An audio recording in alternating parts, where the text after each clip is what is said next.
se retrouve aujourd'hui pour une petite vidéo puisque je pense qu'elle va être assez courte. Mais du coup c'est le moment de faire mon bilan lecture du mois d'avril, j'allais dire du mois de mars mais pas du tout. Du mois d'avril et j'ai plutôt bien lu ce mois-ci puisque j'ai lu 12 livres et une BD. Je voulais vous en parler plus en détail, certains vous l'avez déjà vu dans certains vlogs, d'autres pas du tout. Mais voilà, vous avez également quelques-uns où mon avis est déjà en ligne sur Instagram. Si vous ne me suivez pas encore sur Instagram, je vous mets mon lien dans la barre d'infos et je vous la fais juste ici même si c'est le même nom que ma chaîne.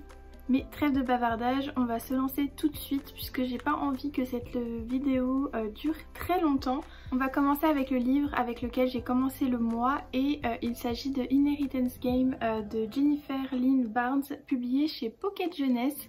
Celui-ci m'avait été offert par Camille, donc de la chaîne Madame Errance. Je pense que je vais arrêter de vous la présenter puisque elle est dans chacune de mes vidéos.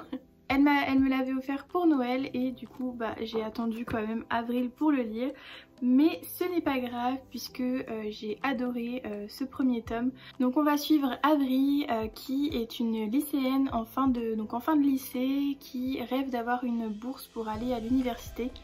Et donc voilà, elle vient quand même d'un milieu assez modeste puisqu'elle doit travailler pour subvenir à ses besoins même si elle est au lycée. Et un jour, un homme va se présenter à son lycée, même dans le bureau du directeur, pour lui annoncer qu'elle est l'heureuse héritière d'un personnage quand même assez riche et qu'elle doit se rendre dans un manoir avec d'autres personnes de la famille pour écouter le testament et voilà, pour voir ce qu'elle a hérité. Et quand elle arrive dans ce manoir, elle va rencontrer la fabuleuse famille des Hawthorns. Voilà, les 4 petits-fils, elle va les rencontrer et voilà. Il va y avoir tout un tas d'énigmes, tout un tas de mystères autour de cette famille, des liens qui les unissent et j'ai beaucoup aimé. C'est un univers quand même assez simple, j'ai envie de dire. Mais c'est hyper prenant au niveau des énigmes, on a toujours envie de savoir ce qui va se passer après et j'ai vraiment apprécié ma lecture. Ça s'est lu super vite et j'ai qu'une hâte, c'est de me procurer le tome 2 et le tome 3 puisqu'il y a 3 tomes de sortie pour, voilà, pour savoir comment ça se termine. Ensuite j'ai enchaîné mon mois avec le tome 2 et le tome 3 de Cara Gillian. Donc c'est de Diana Roland, publié chez Milady, donc c'est de la Bitlit. Et j'avais lu le tome 1 il y a quand même un petit moment.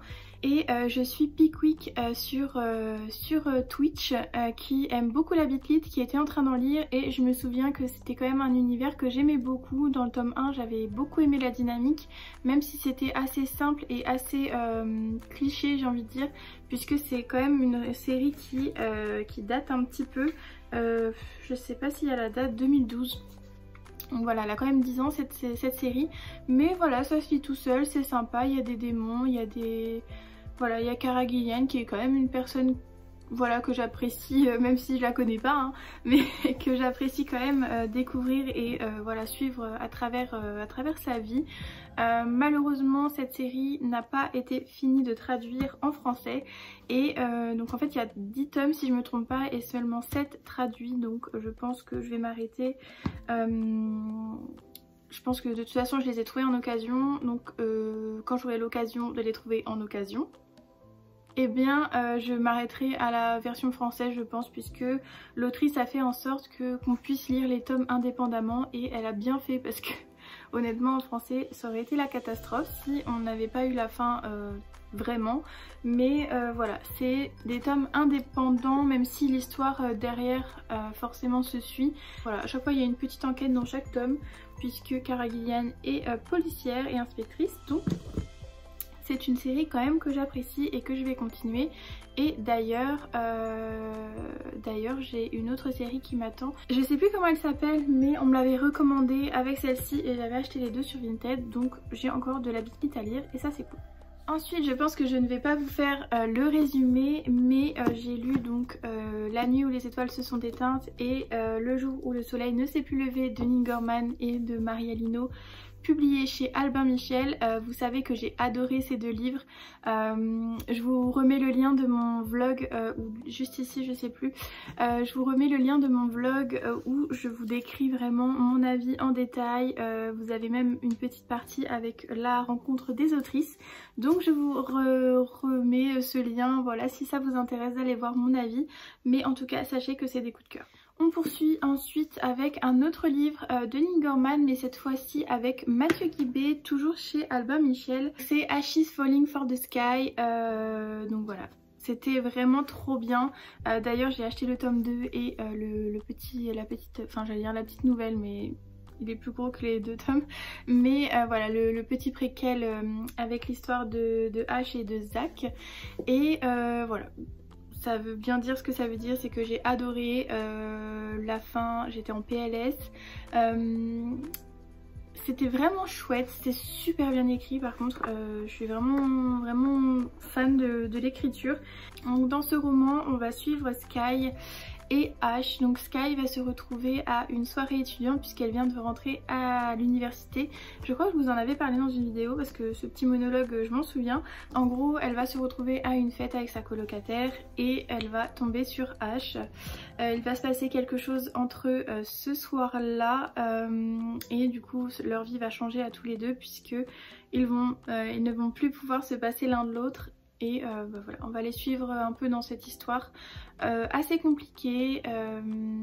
Alors j'ai pas trop envie, je pense que si c'est un peu un grumpy sunshine, donc une personne triste et désespérée. Enfin voilà, en gros hein, une personne qui est triste, assez sombre, voilà, le tatouage, voilà, un petit peu bad boy, et une personne qui est assez positive, lumineuse et qui va lui apporter voilà, la lumière dans sa vie. En gros c'est ça. C'était vraiment cool, en tout cas ça l'a fait pour moi. Et bah, j'ai qu'une hâte, c'est de me jeter sur le tome 2 dès que je vais pouvoir et dévorer aussi le préquel, puisque je pense que voilà, tout le monde m'a informé que j'allais pleurer à la fin du tome 2, donc si Zach et Ash peuvent me réconforter un petit peu, je ne dis pas non.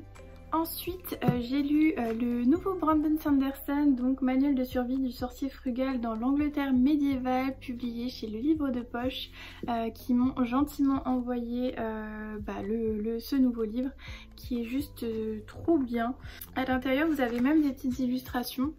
Voilà, et c'est vraiment chouette, c'est vraiment hyper interactif. Je l'ai comparé un petit peu, moi ça m'a beaucoup fait penser aux escape books un petit peu, puisque le personnage principal va se retrouver au milieu d'une clairière dans l'Angleterre médiévale. Il ne va pas trop savoir où il est, et puisqu'il a perdu la mémoire, et il va se retrouver également dans un village où il va rencontrer d'autres personnes avec qui il va poursuivre son aventure. Le frère d'une personne qu'il rencontre là-bas a été enlevé par une personne qu'il pense connaître. Je sais plus son nom, en fait je me perds trop dans les noms. Lui j'ai envie de l'appeler Gérald, alors que je suis sûre à 100% qu'il s'appelle pas Gérald. Et du coup ben j'ai trop envie de l'appeler Gérald comme dans le sorceleur.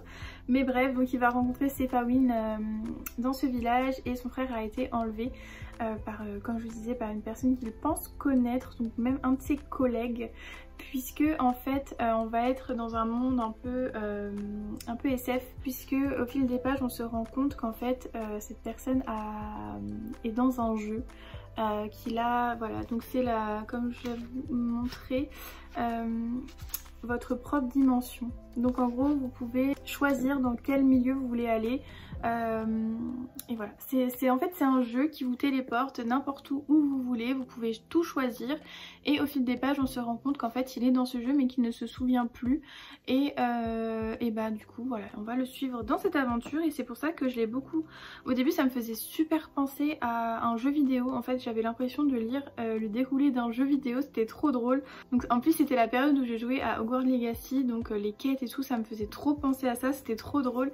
Mais bon voilà, j'ai bien aimé. Après c'est pas le Brandon Sanderson que j'ai préféré, d'ailleurs il faut que je lise 13 de la mer émeraude, il est dans ma palle pour le tarot book, mais voilà, c'est pas mon préféré mais c'était chouette, c'était cool.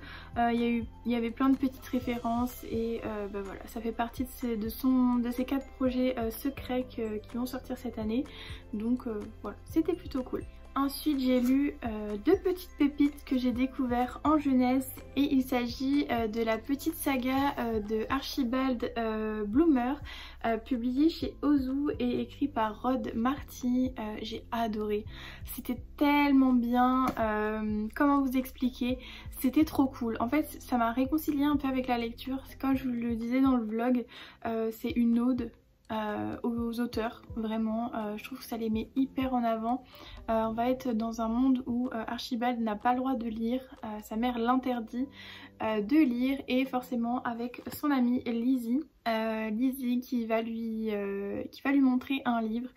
Et par la force des choses et par le hasard, ou en tout cas c'est ce qu'on croit, il va se retrouver donc dans le livre qui s'appelle Le Conte de Cristaux. Et ils vont devoir s'en sortir, se sortir de ce livre puisqu'ils sont bloqués. En fait au fil des pages on va avoir des explications sur comment l'auteur construit son livre. Voilà, c'était vraiment destiné aux jeunesses même, enfin je sais pas pour quel âge. Mais voilà, c'est vraiment pour les petits, pour les jeunes ados ou autres. Je pense que c'est au moins à partir de 10 ans. Voilà, vous pouvez largement le lire. C'est écrit assez gros, il y a beaucoup d'illustrations à l'intérieur. Et c'était vraiment trop cool. On a vraiment, alors à quoi sert une couverture, à quoi sert le résumé derrière. On nous explique aussi dans celui-ci comment est construit un polar.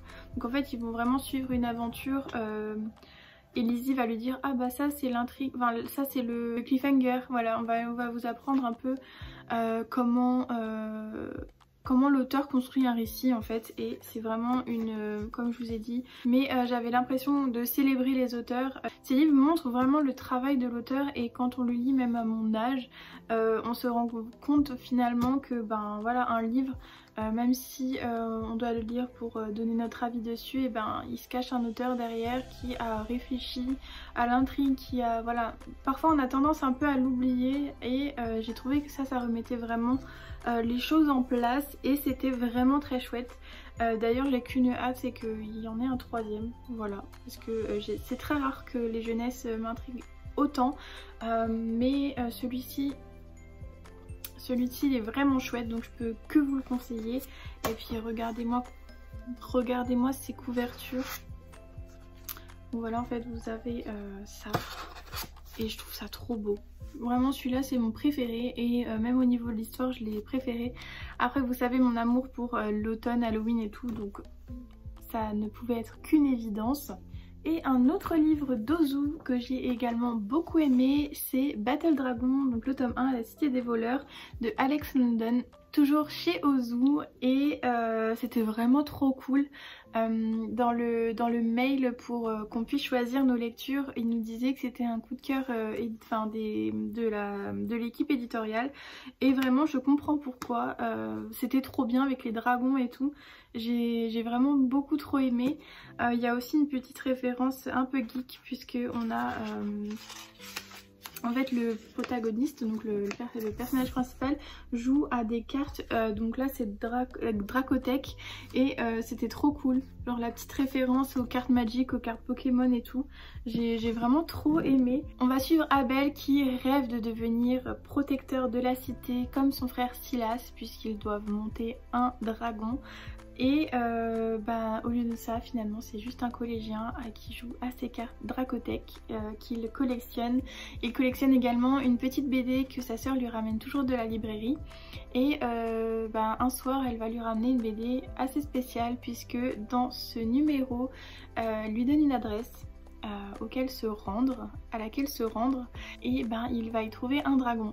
Et là commence tout son petit périple, puisque voilà, sa sœur est finalement une voleuse de dragons, et il va se retrouver avec une guilde, puisque en fait la ville est divisée en guildes de dragons, enfin des gangs plutôt. Voilà, il y a plusieurs gangs, et sa sœur a volé un dragon pour un certain gang, mais pas celui auquel finalement il va être attaché via son meilleur ami. Et voilà, il va y avoir des courses de dragons, des combats de dragons, des duels de dragons, une bataille de dragons puisque c'est ça, un battle dragon. Et c'est trop cool parce que en fait un objet est caché et par exemple s'il y a 3-4 dragons, ils doivent se battre un peu pour chercher l'objet. Et ça m'a trop fait penser à Harry Potter quand il doit trouver l'œuf de dragon. Et bref, c'était la petite ref qui m'a fait penser à ça. Mais vraiment c'était trop bien écrit, c'était trop cool. Moi j'attends qu'une chose, c'est que le tome 2 il sorte et de pouvoir voir comment se termine finalement l'histoire d'Abel, s'il va finalement devenir vraiment protecteur de la cité ou pas, les périples encore qu'il va y avoir je pense avec sa sœur et son frère, parce qu'en fait son frère donc sa sœur est voleuse de dragons mais son frère fait partie donc des protecteurs, donc il fait un peu partie de la police si vous voulez de la ville, donc vraiment cette famille elle est vraiment atypique. Ensuite vous avez forcément dû le voir passer sur mon Instagram, mais j'ai lu Le secret de l'ancien vœu, le tome 1 Longphalos de Evie Reeves, qui me l'a gentiment envoyé également. Et j'ai beaucoup aimé cette fantaisie, c'était vraiment trop bien, j'ai adoré la plume, c'était ultra immersif. Vraiment j'arrivais pas à lâcher, c'était vraiment trop cool, l'univers est super bien construit, donc c'est un livre auto-édité. Et vraiment j'ai beaucoup aimé. Je me demande même pourquoi je ne l'ai pas vu passer avant, parce que vraiment niveau fantasy on est vraiment sur du bon niveau. On va principalement suivre Jamie qui se réveille seule dans une auberge avec un manteau devant elle sur une chaise qui contient un mot mystérieux et elle n'a aucun souvenir de ce qui s'est passé et pourquoi elle est là et comment elle a atterri ici. Elle va faire la rencontre de Bolt dans cette auberge et il va l'aider à s'enfuir puisque deux agents sont à ses trousses et la cherchent dans le village, donc ils vont devoir s'enfuir ensemble puisqu'elle s'est cachée en fait dans sa grange, donc il n'a pas trop le choix de l'aider finalement, même si je pense que ça l'arrange bien de l'aider. Et dans un autre temps on va suivre également Adrasté qui fait partie de la famille de la secte qui contrôle un peu le pays, puisqu'elle fait partie des Maleines. Donc les Maleines ce sont des personnes qui bénissent les enfants afin de leur donner un don, donc voilà, c'est leur tâche et c'est leur pouvoir, sauf que elle va tuer sa famille et elle va s'enfuir, donc elle est également en fuite. Voilà, je ne vous spoil pas, hein, c'est le résumé et puis c'est les premières pages qui nous sont dites. Mais voilà, on va suivre deux jeunes filles en fuite, l'une accompagnée de Bolt et l'autre accompagnée d'un autre personnage tout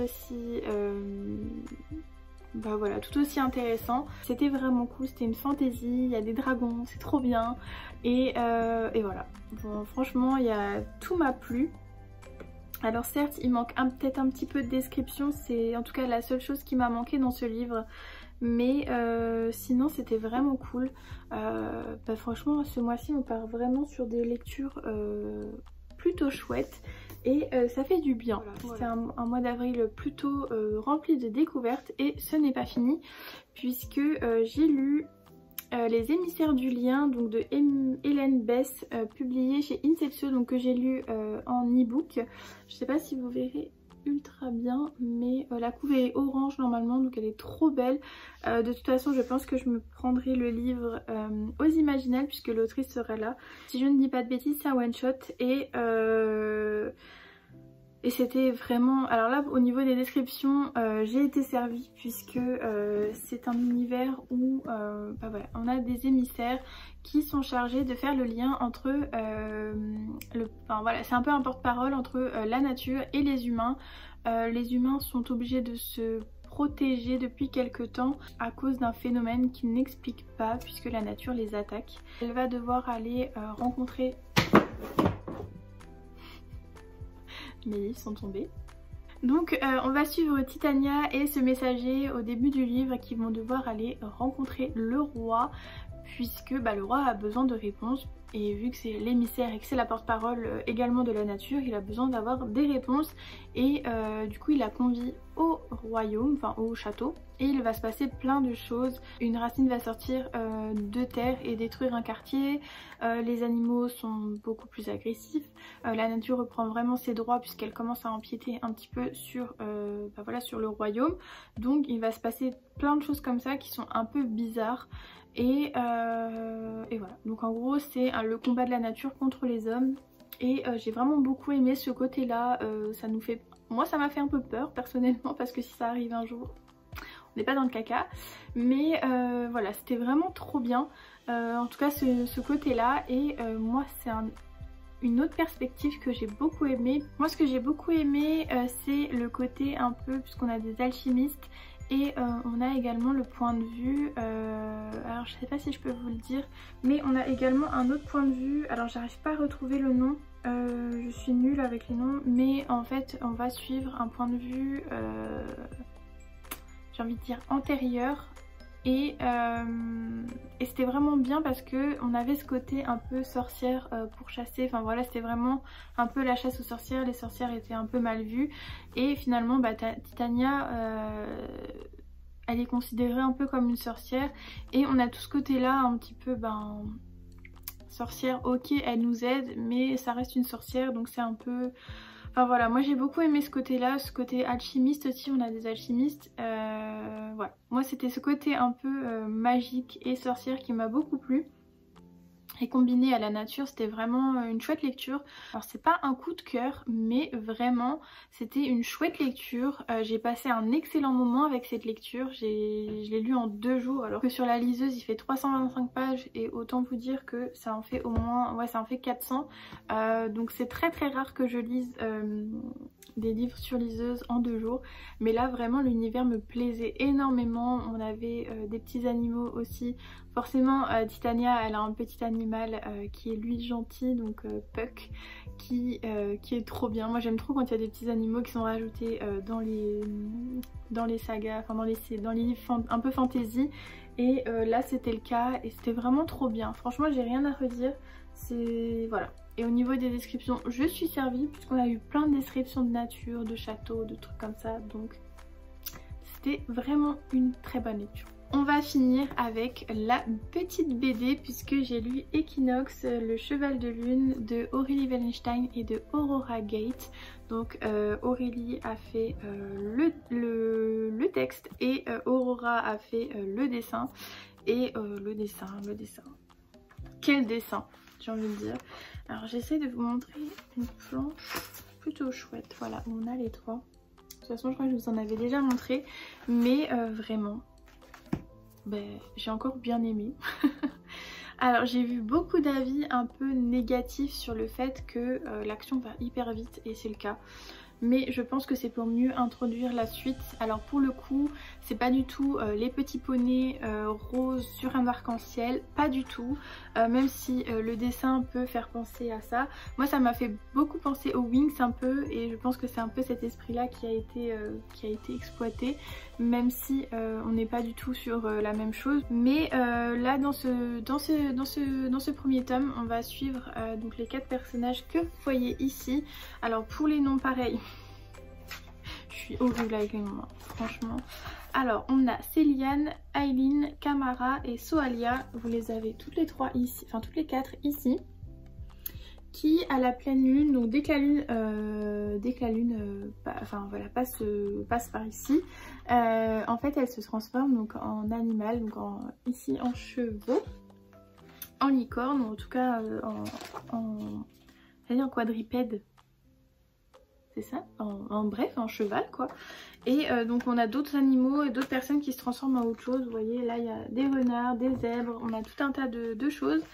Et sauf qu'un jour, malheureusement, la lune va être percutée par un astéroïde et elle va commencer à se casser, à se fendre. À ce moment-là, des changements radicaux vont se faire pendant leur transformation. Il va y avoir des gens qui se retransforment alors que c'est encore la pleine lune et le monde commence un peu à s'écrouler. J'ai quand même lu quelques œuvres d'Aurélie Wellenstein et j'ai beaucoup... enfin voilà, on y retrouve un peu son univers, donc la nature qui part en cacahuète et qui agresse les humains. Le côté un peu sombre, puisque finalement on a des planches à la fin qui on est un peu voilà, on commence un peu à aller dans le sombre, voilà. Sans vous spoiler, il y a des événements aussi qui se passent, qu'on est là, pourquoi pourquoi aussi vite? Voilà, c'est quand même assez rapide, mais je pense qu'en fait c'est vraiment pour mieux nous introduire la suite, qui sort d'ailleurs cette année et dans pas très longtemps. Et bah, du coup j'ai hâte de voir la suite, parce que 50 pages c'est un peu court. Et je fais, oh là là, il y a tout qui tombe, mais au moins je vais pouvoir tout ranger, parce que là c'était une catastrophe, il y a tout qui s'empilait sur un côté. D'ailleurs il faut aussi que je vous fasse mon book haul, parce que pareil c'était une catastrophe le book haul, hein, voilà, on a beaucoup trop acheté. Voilà pour mon petit point lecture d'avril. Finalement cette vidéo aura duré une éternité. Je vois que je suis déjà à 35 minutes à parler, alors que j'ai l'impression d'avoir trop mal parlé des livres. J'espère quand même vous avoir donné envie. Je suis encore un peu... Alors j'aime bien donner mon avis par écrit, mais à l'oral, il n'y a rien qui me vient à chaque fois, donc j'espère quand même vous avoir donné envie de lire certains livres, et que j'ai quand même bien présenté les livres, parce qu'il y en a certains vraiment ils méritent. Si je voulais... Alors pour mon top 3, voilà, je vais instaurer un truc. Je vais vous faire un top 3 de mes lectures d'avril. Alors, si je voulais vous faire un top 3 de mes lectures, ce serait ça. Donc en top 1, celui-ci, donc La nuit où les étoiles se sont éteintes. À chaque fois je veux dire ne sont plus rallumées, mais non, enfin tout ça sort, je ne sais pas. J'ai hésité avec H, mais j'attends de voir le tome 2 pour vraiment savoir si ça va être un coup de cœur, 100%. J'ai mis celui-ci en top 2 et en top 3. Enfin voilà, il n'y a pas vraiment de 1, 2, 3, mais vraiment ces 3 lectures, c'est celle dont je suis ressortie le plus en mode ah, trop bien. Donc voilà pour mon petit top 3.